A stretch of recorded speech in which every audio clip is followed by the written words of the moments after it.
Hi everyone, welcome to the Steps to Success Occupational Therapy YouTube channel. Today we are going to talk about low vision in pediatrics, specifically how it presents, and some environmental modifications, and also the role of OT in low vision. Low vision is a condition where a child has a visual impairment that cannot be fully corrected with glasses, contact lenses, medication, or surgery. It differs from total blindness in that children with low vision may benefit from visual aids and environmental modifications. Occupational therapists help children with low vision by helping them adapt to their environment. The primary goal of OTs for pediatric low vision is to help a child's independence, safety, and participation in everyday tasks, both at home and at school. Occupational therapists teach compensatory strategies. They modify the environment, such as modifying the lighting, contrast, and using tactile markers so that the child may be safe, and encouraging independence in daily activities.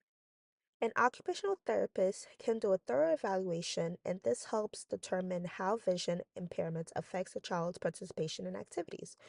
So some of these assessments include visual acuity testing, contrast sensitivity, so this is the ability to distinguish objects from backgrounds.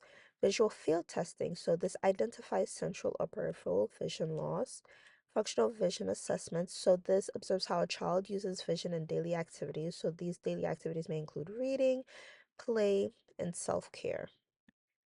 These are some strategies that parents can use at home with their child.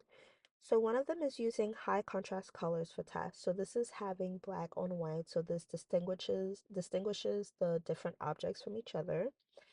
We also have training the eyes to locate different objects. So scanning around and being able to locate objects using your eyes. And we also have just enlarging materials. So bold prints and magnifiers are also very helpful. We also have lighting adjustments. So this is avoiding glare and using natural light and avoiding like artificial LED lights. And for tactile markers, we have raised stickers or textured surfaces to be able to identify certain objects.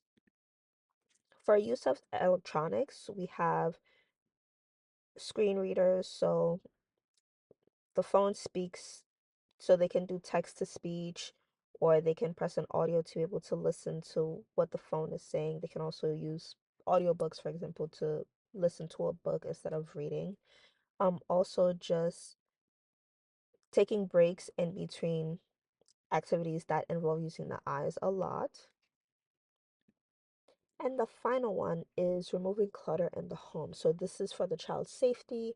We don't want to have cords and a lot of clutter, especially in their way on the stairs or on the floor, as they can trip and hurt themselves. So this is a safety mechanism so that the child can maneuver their home safely. So these are all the tips and tricks that we have for parents for low vision, and this is everything that we have for low vision in occupational therapy, specifically for children. Thank you for watching.